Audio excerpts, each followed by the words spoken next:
Wadau, leo nimekuletea mradi mpya wa viwanja uliopo Kitonga, manispaa ya Ilala, maarufu kama Ifata, barabarani kabisa. Unashuka Kitonga stendi, nyuma kabisa unauona umradi.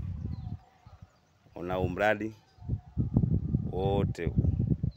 Mteja wetu huyo kachukua viwanja 8, kavipigia fence. Viwanja vilivyobaki ni hivi. Kiwanja kimoja shilingi milioni 7. Unaanza kulipa nusu unalipa baada ya miezi 3 ama 4.